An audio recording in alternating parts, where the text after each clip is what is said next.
Before we start this podcast, I want to definitely remind you of a sponsor for Fresh is the Word, 20 by 20 Apparel. Founded in 2015, 20 by 20 Apparel brings original tributes to pro wrestling's classic arenas, moments, and events. They look to spotlight the bloopers, bleeps, and body slams along with the biggest, smallest, strangest, and strongest.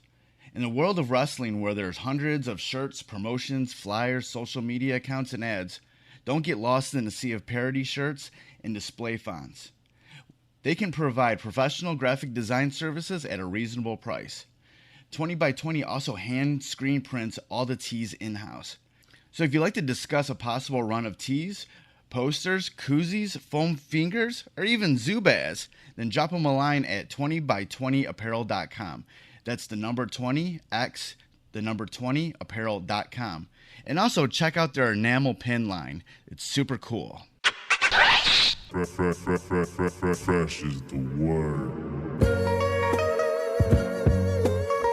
I'm Jim Duggan, got long wood for plenty hoes. I keep it fresher than fresh, but you already know. You suckers bummy, I'm money, I got a ton of flows. My weed loud like a motherfucking thunder roll. Your shit quiet like you ballin' on a budget though. We see your kicks and we laugh and yellin' what it goes. You see me shining like a suit on puffy. You know my grindin' shit is too strong, buddy. That's why the dude call money. I be stuntin' like it's nothing at all. Cause it's nothing to me, it's probably something to y'all. Trying to smoke like me, then come and fuck with your dog. Got a closet full of kicks, you can't cop it tomorrow. And I'm fresher than the freshest, you can tell it's in my essence. Bitch, you see the way I'm rapping, yes I do this shit to death. I tell I'm running out of breath, I tell somebody cut a check. But either way you know it's fresh, and either way you know it's fresh. Fresh, we fresh. Fresh, fresh, fresh, goddammit, we fresh. Fresh, fresh, goddammit, we so damn fresh. Welcome to the Fresh is the Word podcast. I'm your host, Kelly K. Fresh Frazier, and this is episode 189. And the guest for this episode is photographer Ellen Stagg, who recently released her newest photo book, More Dirty Girls Having Fun, via Goliath Books. It's a beautiful book, and through her camera lens, Ellen Stagg was able to create a fun environment and capture these women uninhibited throughout the 300 plus images featured. During our conversation, Stagg shares her motivation in photographing naked ladies, the diversity she strived for in this book, the artistry of her work, and the business side of working with these ladies. Also, she shared her recovery from Lyme disease and offered a lot of great information for women who struggle with getting their own health issues diagnosed. I was able to order a copy of More Dirty Girls Having Fun after we had this conversation, and it is a beautiful book. I highly recommend picking it up. Links to where you can pick it up will be in the show notes for this episode at freshasthepodcast.com. So without further ado, let's get on to my interview with Ellen Stagg. Going back to 2016, you released the Dirty Girl collection. It was, had over, 300 photos of, adults, most, alluring models and performers. And, what was your idea behind doing that book, and what was the reaction to it once you released it? I didn't necessarily have an idea for doing that book. When I first started shooting naked ladies in 2005, and before that I've been a professional photographer since 1999, I knew that there was a point where I wanted to do a book, but it's easier said than done. And I tried a self-published one, but it was really hard if you don't have the right distribution and people to talk about it, So actually Goliath a couple of times before 2016 contacted me that they wanted to have some of my images for their collaboration books. So they'd have a book on stockings and have a bunch of photographers send in images with models and stockings. And so every time they contacted me, I would sit around for a day or two and put together every image that I've ever shot of models and stockings and then send them a folder, and they'd be like, oh, that's great, but we're going to pass this time. And I'm like, well, that's a year and a half. I mean, that's a day and a half to 2 days of my time being wasted. Right. So in late 2015, they contacted me again about a collaboration book, and I was just like, I don't want to spend my time doing this. I don't have time to like sit and like look over all the images of things with latex or something fetish. And so I just sent them a pass to stagstreet.com. And I was like, just check out my work here. If you see anything you like, give me it, contact me. And then within a week or two after that, they contacted me saying, actually, you have so much work. We would love to do a whole book on just you. And I was like, now you're talking. Yeah. Now I'll spend the time to put something together.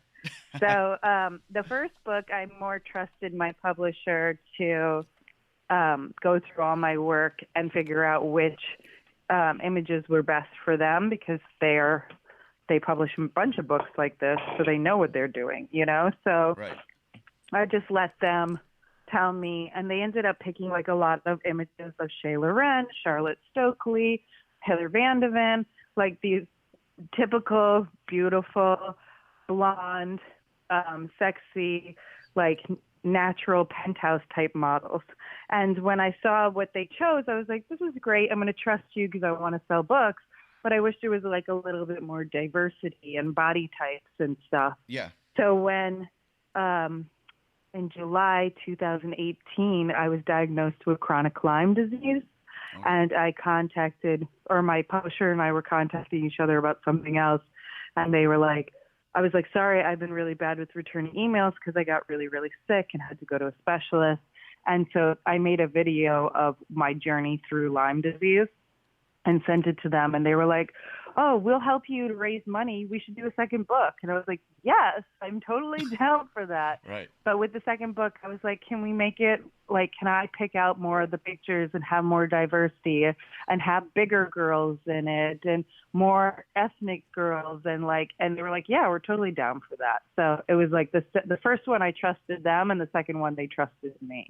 How's your health right now? My health has been really great thanks to being on antibiotics for 9 months and doing like a bunch of supplements. But then I've been doing this alternative medicine called Combo, and that's been the actual best thing for the Lyme disease. And I currently haven't had a flare up in over a month. Okay, that's good. And I don't know if you've heard of Combo, but they burn Amazonian frog poison into your skin.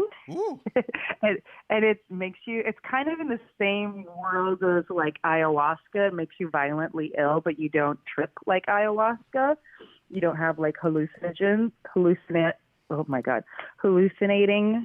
stuff. Right. You just get like really sick where you get really, really warm. Your heart beats like crazy. And when I was first told about it, I thought it was crazy. But I've done it 3 times, and I have no idea how it works, but it works, and I feel great because of it. So I don't think it's for everybody. It's not just for people with Lyme disease, for other autoimmune diseases, fertility, depression. But if people are interested in trying it, I'm like, yeah, it really helped me. So I stand by it for myself at least. For what you have, is there, is this Lyme disease? Is there for lack of a better word, a cure or any way it can be, resolved? The problem with Lyme disease is it's an umbrella term for over 90 tick-borne diseases. So actually, when different people have different reactions to quote-unquote Lyme disease, because you could have different strains of the spirochetes, the Varroa. It totally depends. So with me, when I went to a specialist and got my blood work tested, and they actually sent my blood to Germany because the Europeans believe in Lyme disease more than America does. Of course. And of course, especially with our healthcare system here being as crap as it is. Yeah, they don't believe in anything that doesn't. Walk it off. Yeah, exactly. And especially if you're a woman, God forbid, because they just think you're crazy. Oh, and they don't actually believe in your symptoms. If women have anything in this country, they just think you're overacting, and you're like, what the fuck, man? There's so many things that women particularly deal with health-wise in America, and they cannot get the treatment that they need. Totally. because doctors don't want to believe in them. But a lot of it stems to the CDC has actually been lying to the American people about how bad Lyme disease is since the 80s.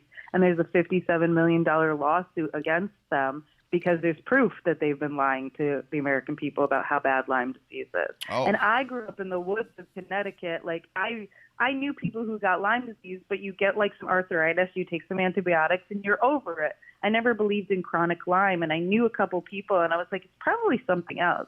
And I didn't believe it until it happened to me, and I got bit 4.5 years ago in Long Island, and there was a tick like on me, so I know that I was bit. And I was going through some other health issues, so when I started having all the symptoms for Lyme disease, I almost didn't believe it. And I went to 8 different doctors, had a CAT scan and an MRI done of my brain. And I was like, there's got to be some reason why I'm this sick. And none of these doctors are believing me. And then finally, thanks to Google, I searched out a Lyme specialist here in New York City. And within the first 20 minutes of talking to him, he was like, yeah, I'm putting you on the antibiotics. It's so obvious to me that you have Lyme disease. And I was like, wow, this is crazy. So, yeah, I mean, each person is different. Mine was affecting my brain and giving me neurological issues where Wow. I'd like double vision, rocking back and forth uncontrollably. I didn't have control over my left hand. Other people could have it where it just affects their muscles and their joints. Like some people, if you get Lyme disease in your heart, you will have a heart attack. So for each person, it's completely different. And why combo all of it works for it, I have no idea. The only thing that a friend of mine told me is nature versus nature. Yeah. So, yeah. I mean, even my boyfriend thinks he's like, it's snake oil. She's selling you snake oil. And I'm like, if she is, it's working. So I can't be mad at it. And you kind of mentioned it, Lyme disease, you get that from getting bitten by something or? A tick. A tick? Okay. Yeah, thankfully it's not mosquitoes or fleas or anything else. It's for some reason only a tick disease. And it's actually, the ticks are just carriers. When a tick is born, it doesn't have Lyme disease in it. But ticks, when they're first born, they bite mice and chipmunks. And it's a chipmunks and mouse disease. And then when the tick gets older, it carries this bacteria, the spirochete inside of it, and then it goes and bites things like deer, which if you see the difference between a mouse and a deer, there's so much more body to a deer. So a mouse can carry a couple ticks on it, where a deer could carry a couple thousand ticks, and deers run longer distances, so they just spread those ticks all around. And that's why it's always associated as like a deer disease, but it's not. It's actually a mouse and chipmunk disease. Well, I'm glad you're feeling better, and hopefully, you continue on with what you're able to use to, keep that at bay. But yeah, no, thanks for sharing all that information about, your condition. I think in regards to, things like that, especially dealing with, women, we have to have more discussions about, healthcare for people in general, but, specifically for women, because like we said, they, the American healthcare system will just, look at women like you're crazy, Yeah. So yeah, thank you about that. And especially like being a woman is one thing, but if you're a heavyweight woman, it's even worse for them because they think they're crazy and all their problems are the fact that they're fat. And it's like there's been women out there who are heavy that ended up having cancer, and these doctors don't want to pay attention to them because they're heavy set. And it's like that's even bullshit. Yeah, like, they always blame it on their weight. With these doctors? Like, Yeah. lose some weight and it should, but yeah. Well, you can't lose cancer with losing weight. Right. Right. It's so bad. Like and fat people get cancer too. All kinds of people get cancer. So no, maybe you should just listen to your patient and actually really think about what's going on. Right. It's so wild, like hearing a lot of the women friends that I have who, that especially with something like endometriosis, where they're just struggling for, people just to believe them when they try to get treatments. And they, they feel like they actually start believing that they're crazy because no one will believe them. Yeah. I believed that I was crazy. I literally I went to a neurologist who basically thought the headaches I was getting for Lyme disease, because I had a 3-month long headache, and he was like, it's just migraines. And so he put me on steroids, and I now know that if you take steroids and you have Lyme disease, because Lyme disease is about your immune system. Yeah. So if your immune system is healthy, you're not going to have a flare-up. But the steroids kills your immune system. So I went from just having a 3-month-long headache to having all those neurological problems. And then the neurologist didn't want to listen to like any of my problems and just put me on Valium on top of the steroids. God. And I was like, so I went from just having a headache to feeling like I was poisoned and crazy and on Valium. And I was like, okay, so I feel sick, but then I take this medicine that just makes me fall asleep. So I can't function. Like, this is ridiculous. So, yeah. It's crazy. Yeah, if it was like a rich white guy with all those symptoms, you're like, oh, let's figure this out. Yeah, which is the only thing that I feel like is good about Lyme disease, because it affects, it now is in all 50 states, but it's really prevalent in places like Connecticut, Massachusetts, Rhode Island, all these rich white people states. And so I'm like, yes. I want more rich white people to get Lyme disease, because maybe they actually will do something about it, you know? Of course, yes. Yeah, it's only until like it affects those types of people that people will start paying attention to things. Yeah. I was listening to a podcast about Lyme disease, and there was a doctor on it that believed in Lyme disease, and he was like, this is reminding me of HIV in the 80s, where like all these people are coming to us sick and we're not sure what to do. Yeah. But that's the thing with Lyme disease. It's supposed to be tested the same way as HIV, where you test your immune system and not for the actual, because you can only really test for Lyme disease when it's in the first 30 days in your bloodstream. And after you've been bit by the tick and it's in your bloodstream, you can find it. But then after 30 days, it actually hides from your bloodstream. Ooh. So if you just do that regular test, it's really hard. Like I did 3 Lyme disease tests and it came back negative because it wasn't in my bloodstream anymore. Yeah, and the problem is like people don't know what's going on in those first 30 days probably. Yeah. Yeah. Because it's such a unknown. Yeah, and I was sick with something else when I got bit, so I think all my like symptoms mashed together.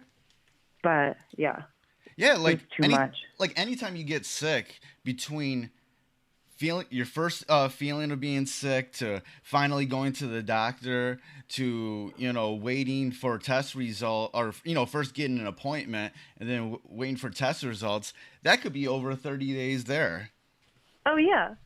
And God forbid you need anything like an MRI or a CAT scan that you then need to get your insurance company to sign off on. That could take a couple of weeks, Like, it's ridiculous.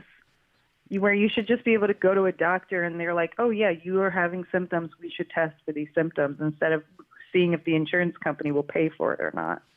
Yeah, we're all, like, bound by the powers of the insurance companies. Yeah.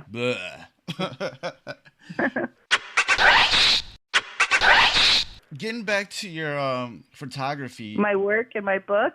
Yeah, but thank you for sharing all that information. I think it's really good information to share that people do need to know about. Yeah, I mean, I've helped like 5 people in the past year get diagnosed for Lyme disease because they were having symptoms of X, Y, and Z. Like fibromyalgia is very connected to Lyme disease. And so I helped people because I was like, look at this, this, and this. And then they went and got properly tested. And they're like, holy shit, my problems were Lyme disease. And I was like, you're welcome. But the fact that me, a photographer, knows more about a disease than most doctors is kind of scary. But yeah, going back to photography, I have no problem telling people my journey because if it helps them. But my other journey is my work. Hell yeah. Let's talk about that. You mentioned that you started photographing naked women in like 2015. What was sort of the idea behind starting to do that? No, it was 2005. Oh, 2005. Oh, okay, all right. Yeah. Okay, so you. Yeah, because it took like 10 years to get my first book, And then as soon as my first book came out, I had people already ask me within the first couple of months, like, when's your second book? And I was like, it took me 10 years to get this far. Like, give me a second. Like, I'm actually, I mean, I'm so in love with my second book and I'm so happy about it that I'm like so surprised I even have a second book. And like for it to come out 3.5 years later is like, it's really amazing to me that I have enough work to even, I mean, I do think I have enough work to make 10 books, but enough work that people want to look at a whole second book, you know, like it's pretty exciting. But what was what was your motivation back in 2005 with just starting to photograph women? Well, when I started being a photographer, I was 16 in high school in the 90s. And I even knew back then that I really liked stuff that was more erotic. Like I was in love with Madonna back then, and early 90s she came out with the Erotica album. Yeah. So, but I could only do so much in high school because one, I was underage and all my little friends were underage. Like my photography teacher, I would photograph girls in lingerie. It wasn't like full nude or anything pornographic, but like lingerie. And my teacher would be like, Ellen, this is borderline illegal. And I was like, oh shit. Because we were like 16, 17, you know?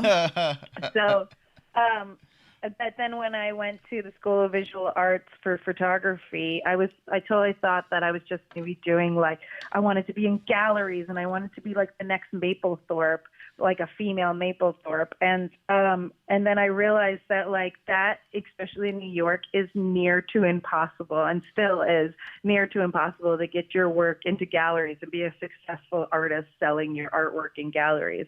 And I met an agent in late 1999 who was like, I can send your work out to advertising and magazines and like, let's go down that route. And I was like, well, that makes more sense because at least I can make money from that.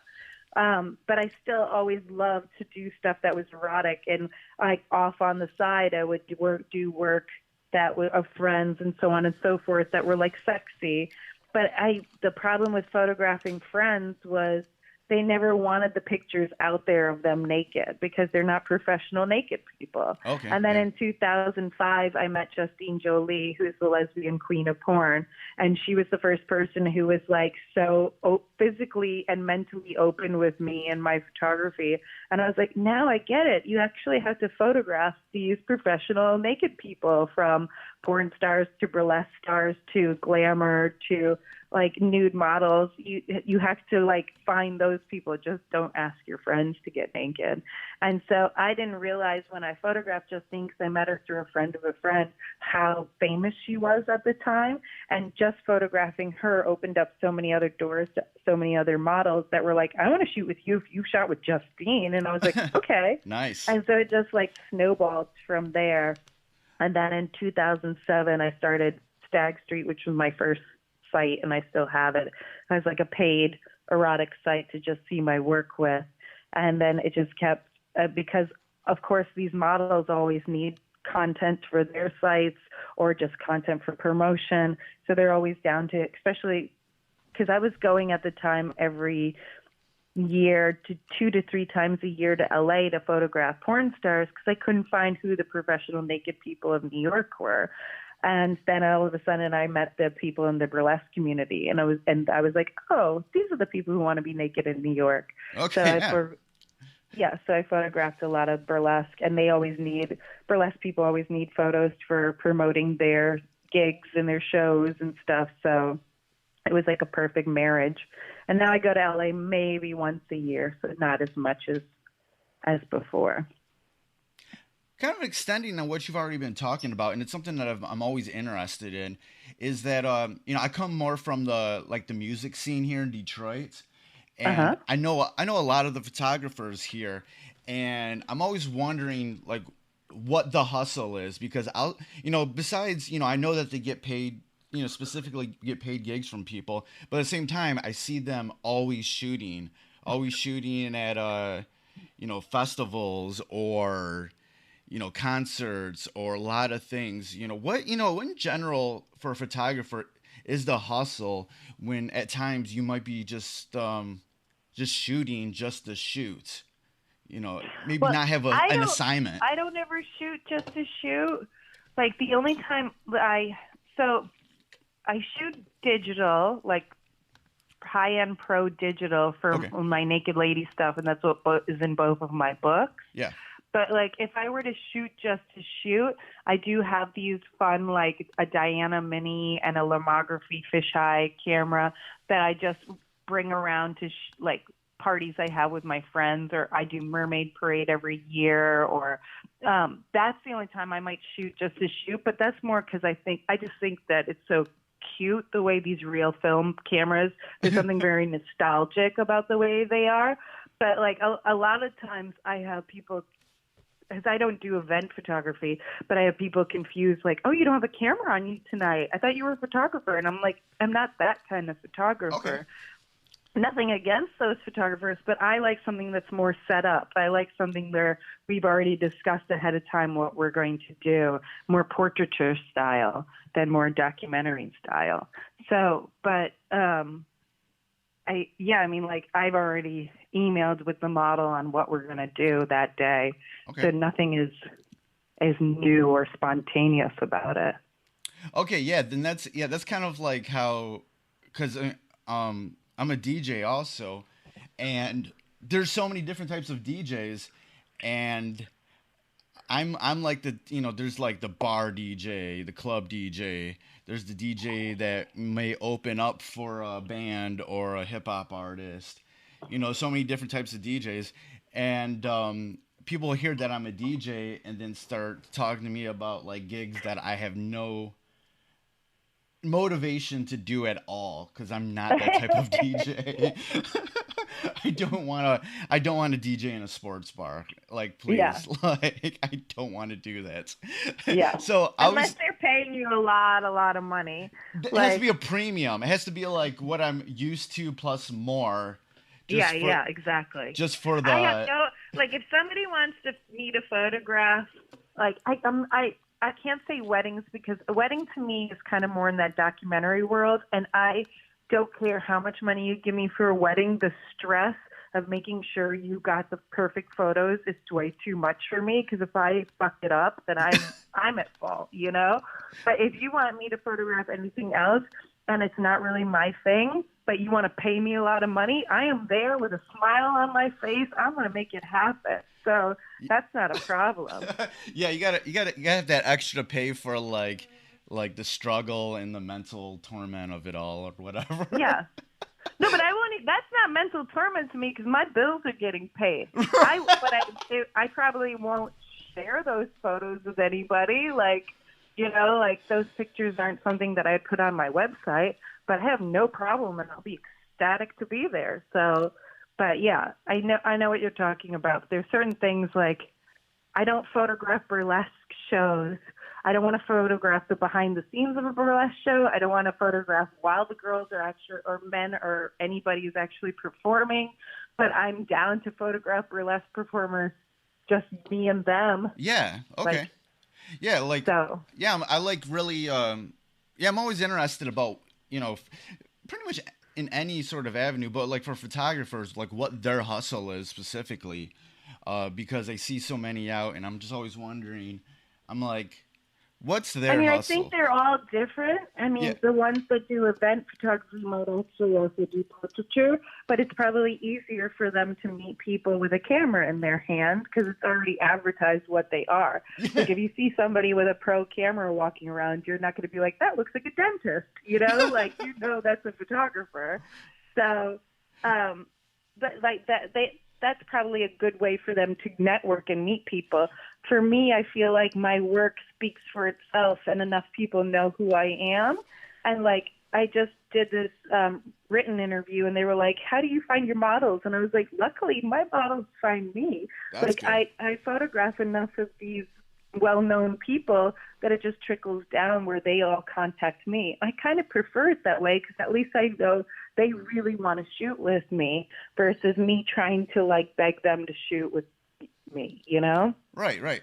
So, and when it comes to your to the stuff that you shoot, and when you have everything set up with these models or whatnot, what sort of like percentage of the stuff that you shoot do they use, And then what do you use for like maybe, online things? Well, at the end of the shoot, thanks to like things like Dropbox, like back 13, 14 years ago, it was a little bit harder, especially when I was shooting film. But now when I photograph somebody, I go home, upload the CF card to my computer, back it up, and then put it all on Dropbox and send it right to the model that night. So they have, because I do shoots that are trade for content. So right then and there, within the first 24 hours, they have all the content. It's not retouched. If they do want the images to be retouched, they have to either wait for me to get along to it or we can discuss something. But whenever I have the content, they have it right away. And they can do whatever they want with it as long as they're not putting the entire set out there for free. Because I'm like, if you want to use a handful of photos, that's great. But if you put everything out there for free, then nobody's going to pay for me to have the photos out there.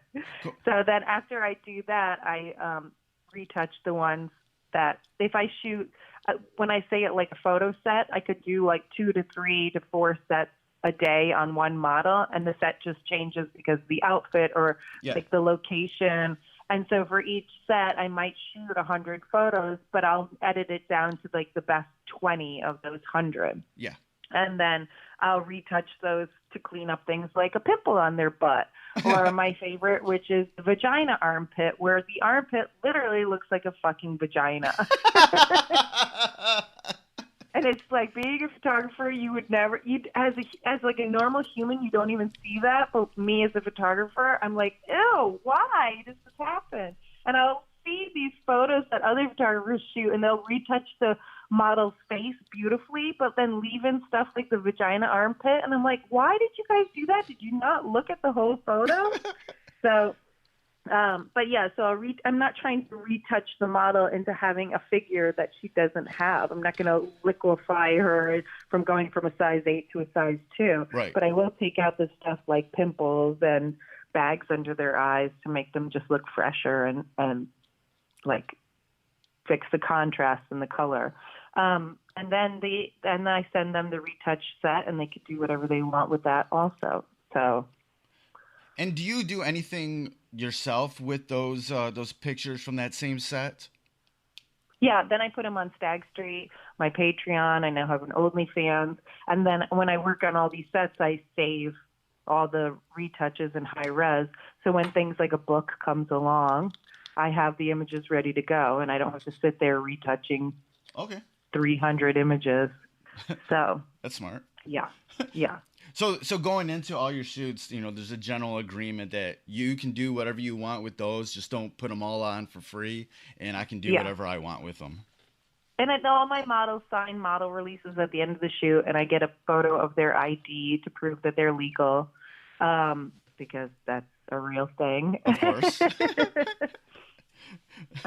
But in my model release, it basically states that like you're allowed to use these images for promotion on any of your sites, but you can't sell the images to a third party without asking me. Like I actually had a model that I shot back in May, and she gave one of our photos to Inked magazine, and I get Inked magazine and I open it up and I flip through the pages, and I was like, why is my photo in here without a credit? I didn't get compensated, nothing. And so I contacted the model, and she was like, oh, I didn't even know they were going to use that picture. And I was like, what? And then I have a relationship with Inked magazine, and I contacted them, and they were like, oh, she said it was fine. And I was like, no, you guys know how magazines work. You have to get permission from the photographer no matter what the photo is. Like, really? So that I was a little miffed. I'm not as mad at the model as I am more mad at the magazine. Yeah. But I was like, really? You can't do that. And so they ended up compensating me. And I was like, it was too late to give me a credit in the double page. It was 2 full pages with my photo in it. And when I opened it up, I felt crazy. It was like, this is my photo. Weird. Just a big spread, your photo. Yeah. And I had to tell the model, and she then copy and pasted my photo, my model release, and sent it to me. And I go, yeah, everything you're copy and pasting, I know what it says, and it basically says what you did, you can't do. You have to. I mean, all she had to do is ask me first. I'm going to submit this to Inc. magazine. I've been like, sure, just make sure we get some money for it, or I need at least a credit.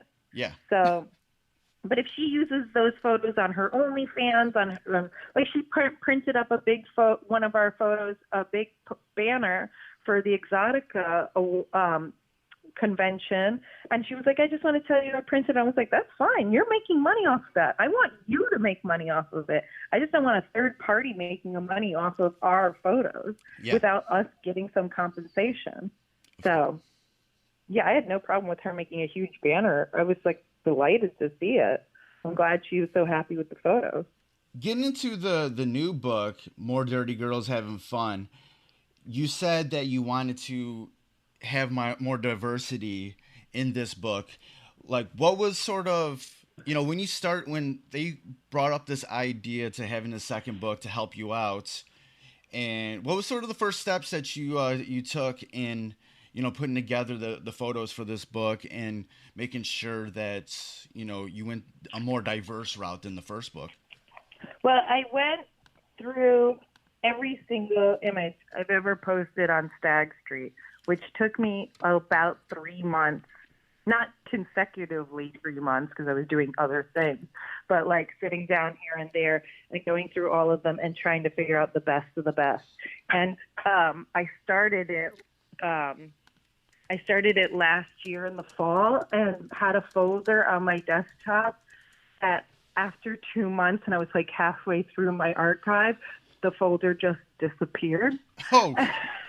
I have no idea. I blame it on the Lyme disease and my neurological issues, but I have no idea where it went, but I had to start all over again to go through everything.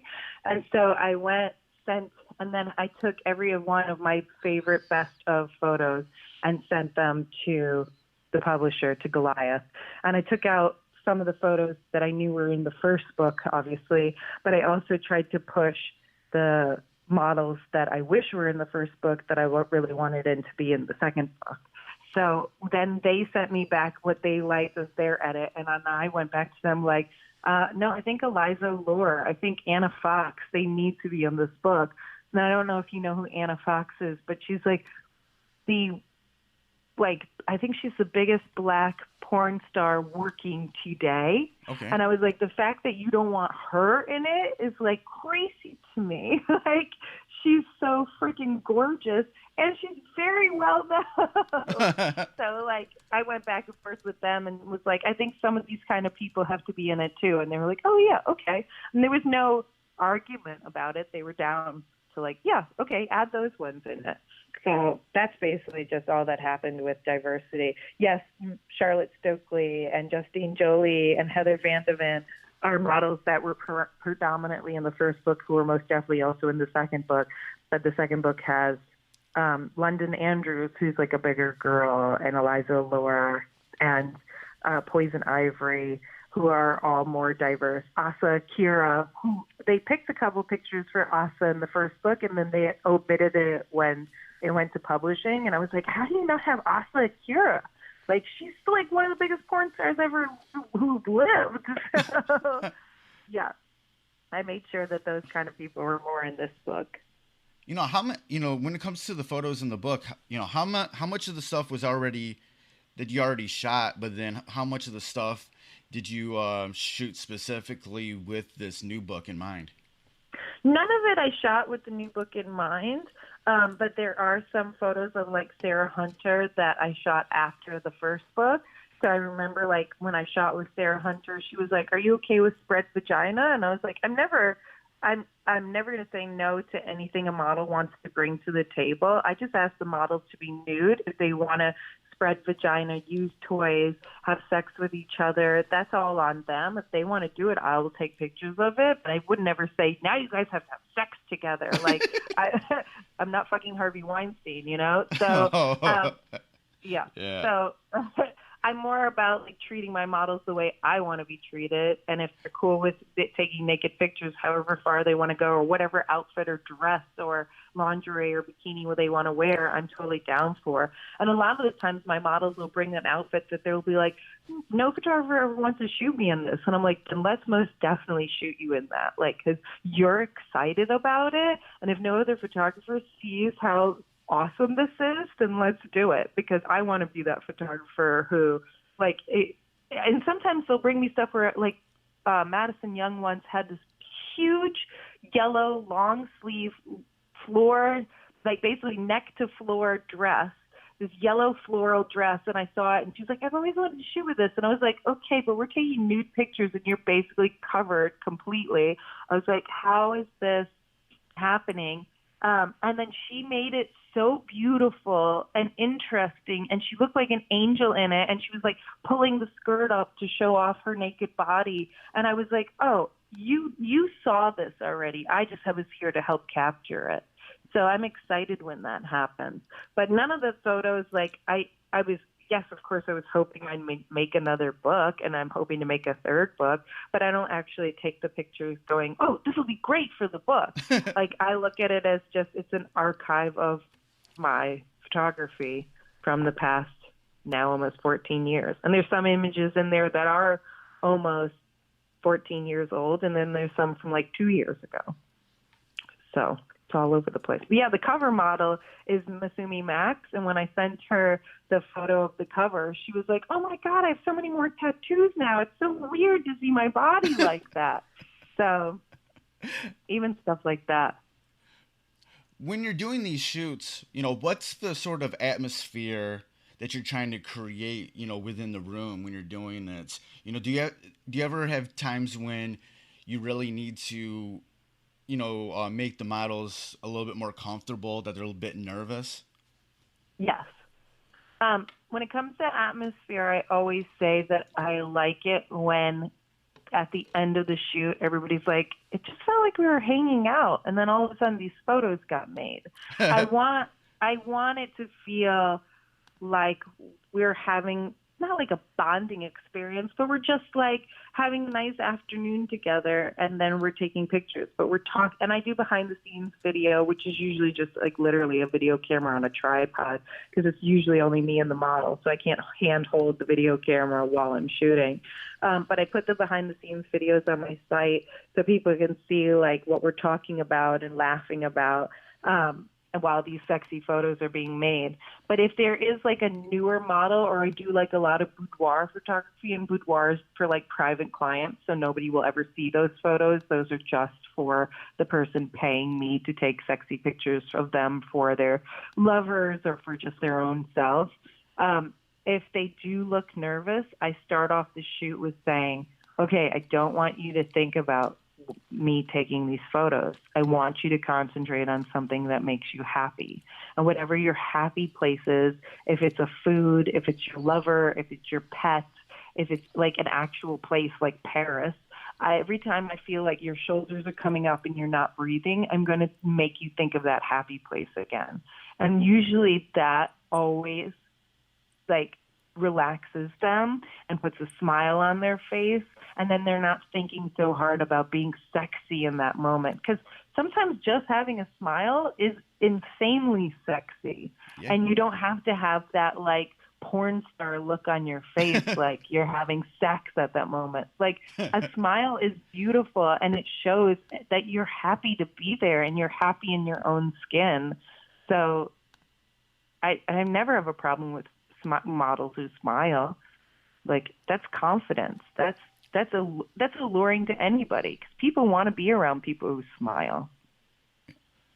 When and you've kind of touched on this before with women mentioning they've never shot in certain outfits or whatnot, but during the shoots, what are you looking for to make that that the shoot's going well?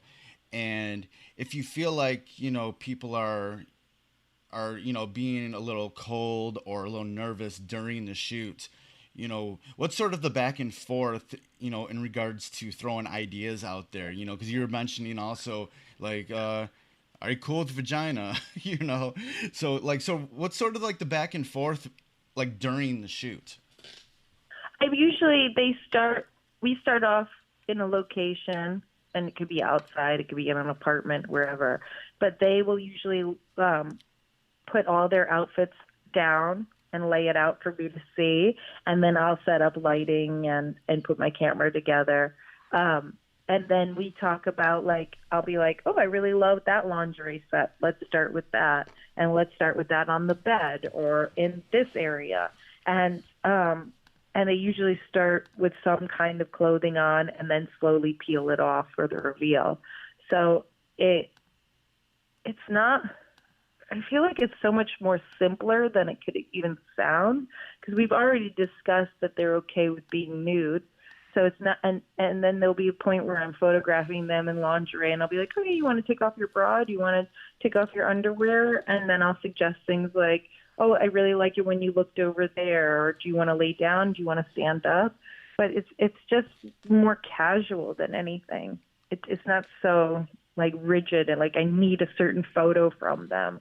And if like, especially with the first set that we're shooting, sometimes I'll be a little rusty, not just the model, and it might take like 20, 30 shots before we both start going into the flow of it. After you do these shoots, when you're looking over the photos, what are you looking for that makes it a good photo? I don't know.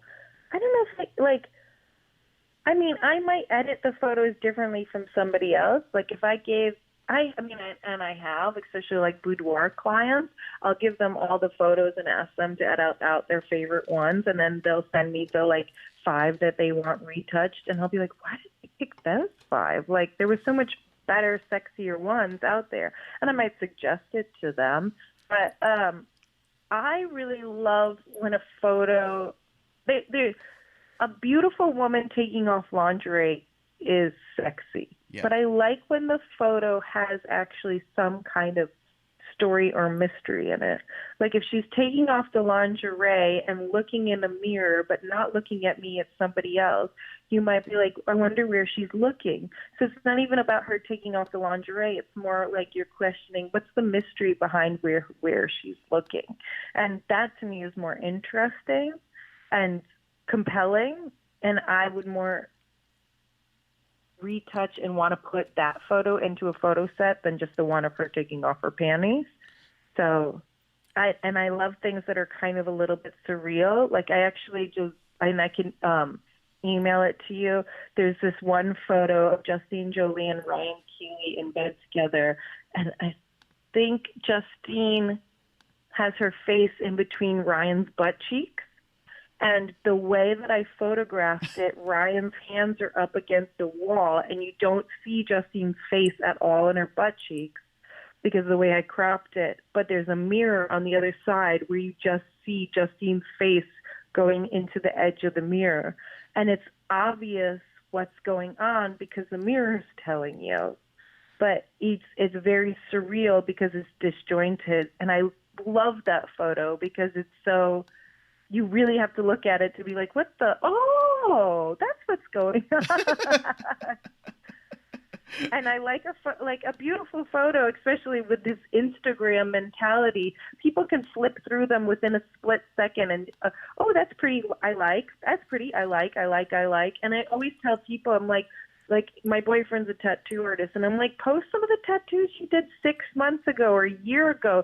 Trust me, people won't remember that you posted it. You can repost it, then he will, and he'll be like, oh my God, I got even more likes on it this time than I did a year ago. And I go, because a year ago, those people looked at it for maybe a split second, because Instagram's something you flow through so quickly that you even forget that you liked something. And I love a photo that you have to stop, because it's not just a pretty photo. You have to stop and actually look at it and go, what's going on here?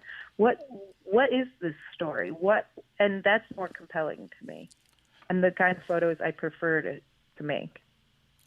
Yeah, you were mentioning that when you send over photos, to the models, and they would pick like 5, and you'd be like, why these 5? There were, things that I thought were better. what? Why do you feel like they would choose those five? Do you feel like at Oh, any? I know exactly why. Because they saw some tiny little thing about their belly fat or their double chin that I didn't even see that they didn't like. And I'll be like, do you understand I could retouch out your double chin if you're really upset about it? But overall, that photo is much better. But you don't want to use it because you're afraid that tiny bit of belly fat that they don't even really have, but in their head, they are like, oh my God, it's like 500 pounds of belly fat that's hanging over my underwear. And I'm like, you can't look at they literally look at the photo of, oh, my face looks better there. And I'm like, your face might look better, but this is an overall better photo. And if you let me like liquefy in that little bit of belly fat or retouch out the bags under your eyes, you'll notice it's a much better photo. So I know why they do that. Like, cause I think there's so much self-confidence or lack of self-confidence involved. During this whole journey of photographing women, what's something that you've learned, maybe even about yourself or just, women's sexuality or their body image or whatnot? What's something that you've learned during this whole journey photographing women? Well, I most definitely have learned that everybody has belly fat. I've learned that, like, nobody is perfect. That's the one thing that I have absolutely loved about being a photographer, that when you see photos in magazines, there's a whole team of great lighting, makeup, hair, retouching. Nobody looks like that. And plus, there's a two-dimensional image. I usually, most days, don't put any makeup on whatsoever because I only care about wearing makeup if I go out somewhere fancy or somebody's going to take a photo of me, because I know I look better with a little bit of makeup on. And when I do wear makeup like once a week or once every other week and friends go, oh my God, you look so pretty. I'm like, well, yeah, I put some makeup on. I'm sorry my face isn't that great by itself. But like, I have learned that I have confidence in myself to walk down the street with no makeup on. I don't fucking care what people think of me. But I also have learned stuff from porn stars about vagina health that I had no idea about, like things to help take care of yeast infections that before you had to go to a doctor, and now I know some like great over-the-counter ways of doing it healthy, and that your body and like I remember I'm in my 40s now, but in my 20s, when I would have sex with latex condoms on, and I would feel so dried up, and I was like, what is going on? And then realized from porn stars, there's such a thing as a latex allergy. And now in 2020, we can like Google that stuff. But when I was in the early 2000s, I couldn't figure that out, like that there was such thing as a latex allergy that you get from condoms. So like that, I mean, that kind of stuff has been amazing, that have these friendships with these professional women who know their bodies and share these ideas back and forth and health concerns back and forth together. And I love that open conversation, and more women should be having that open conversation, not just porn stars and people like me. So about body health. Yeah, in certain ways, porn has innovated so many ways of doing things. But what I've definitely learned through various podcasts that I listen to and whatnot is that, like you said, these women like know the ins and outs of their body and how to take care of them. And it's amazing that, the wealth of knowledge about self-care in regards to their body parts and things that, when it comes down to it, our country is very making it hard for your regular woman to, definitely take care of, So yeah, I definitely like understand it. It's like a really good thing if, we can get more information out about. Yeah, there are women out there that have never seen what their own vagina looks like, their own vulva looks like, because they're intimidated to, or they're told that it's gross. And it's like that's so sad to me. It's like your gynecologist knows more about your vagina than you do, you should be very comfortable and know what's going on down there. And if there's a weird smell coming from down there, that it could be a bacterial infection that you can easily take care of. And you shouldn't be embarrassed about it because it happens to everybody. And we just need to have the knowledge and the education on taking care of these things. And God bless porn stars for being so open about that stuff. And sharing, and they need to share that stuff with each other because they can't go to work if their vagina's not working. Right. So they find tricks and tips and talk to each other. I have a porn star friend of mine, Ryan Keeley, who was telling me when I shot her a month ago that she's just starting to get into anal for some of her scenes, and how nervous she's been for over a decade about doing anal, but she wants to do it for her fans and her porn. And I actually I know this is totally has nothing to do with my work, but I recently started a podcast about poop. And me and my co-host interview everybody that either shit their pants, but we've been talking to professionals. And there's this one professional, Dr. Evan Goldstein, who's basically he's like an anal gynecologist. And he came out with this new douche, and he has all these, we interviewed him about buttholes. And I was trying to tell her and connect her. I was like, you should talk to him and his team because maybe he has things that he could suggest if you want to do anal in a safe and proper way. And that's so fun in itself to know these professional doctors who want to help people who want to stick things in their butt. Yeah, more people are doing butt stuff these days. So, let's get the information out there. Yeah, butt stuff is getting a little bit more popular. So, but we should do it in a safe and healthy way. So, when you're, putting out these books, putting out these images of these women, what sort of, what do you hope the people looking at these photos get out of it? Is there just any sort of goals that you have in regards to women in general, sex work, the woman's body, stuff like that? What's sort of the goal of just having these images out there? I differentiate my work from straight up pornography because I believe that pornography is made to titillate the audience. Porn is made to help somebody get off at the end of the day or get their fetish on, or their fantasy. I make the work because I'm more about celebrating women and empowering them and being allies to them. If people look at my work and they want to jerk off, that's all for them. That's not my concern. I don't need you to get off on it.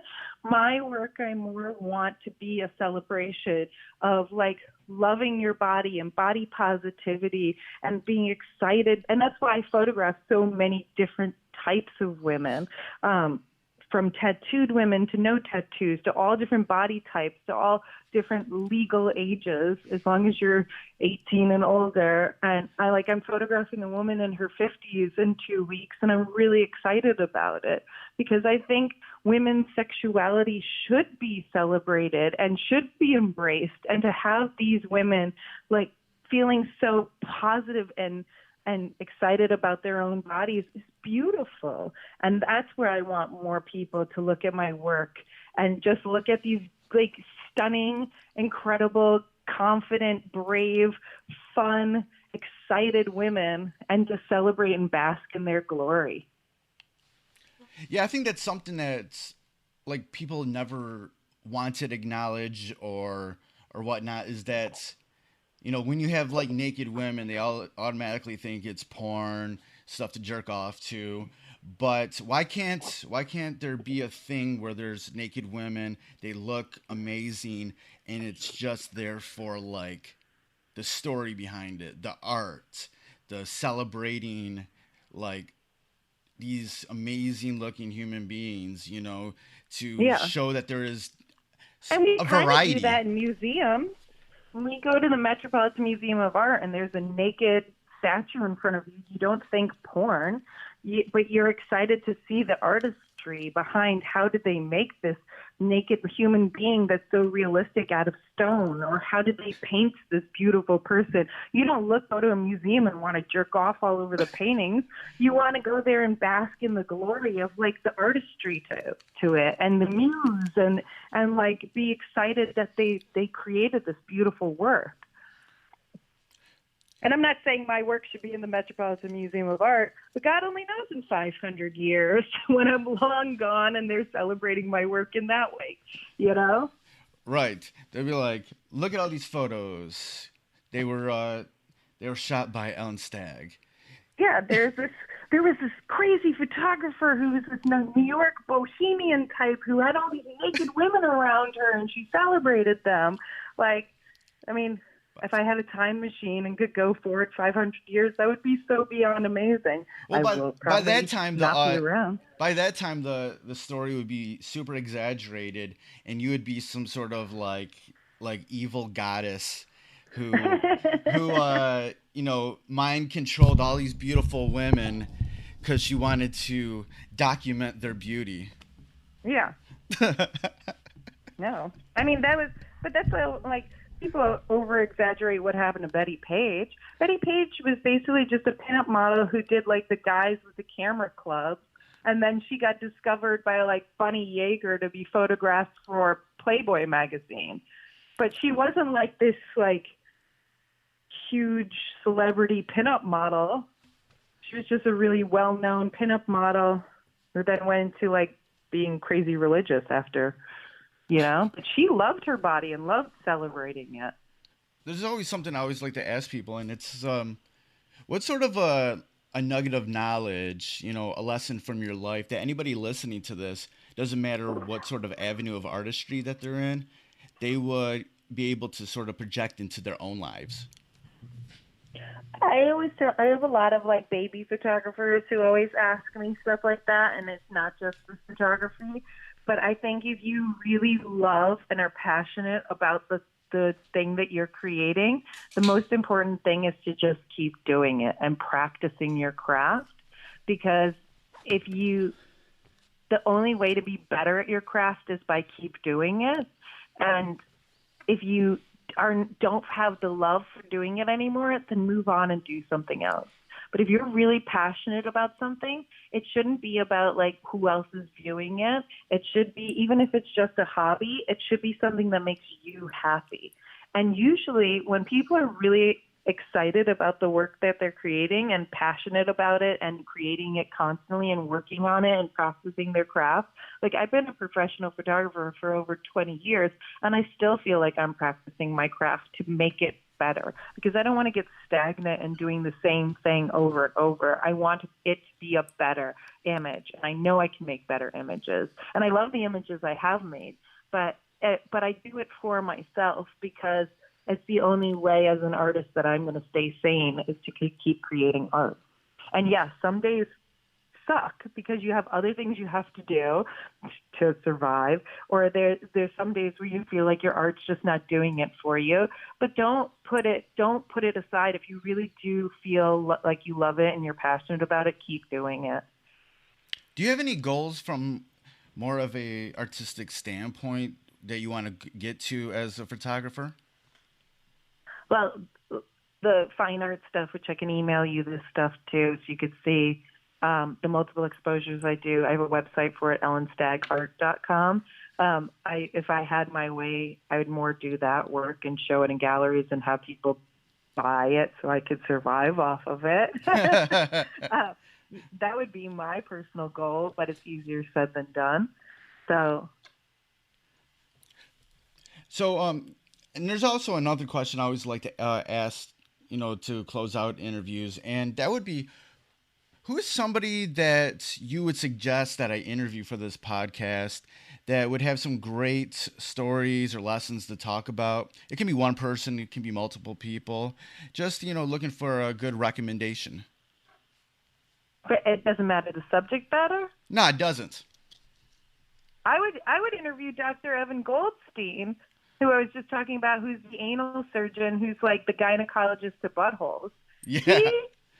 I interviewed him for my podcast, and he had the best knowledge that he, like, everything from not even just butthole health, but just health in general.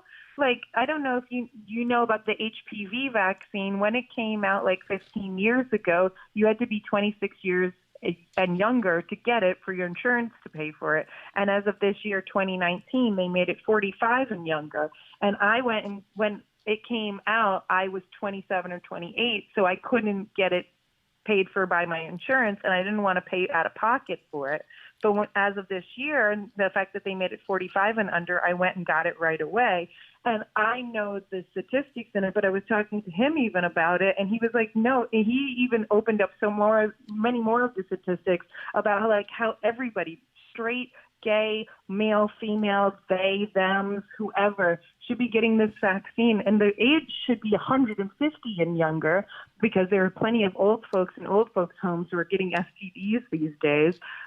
Yeah.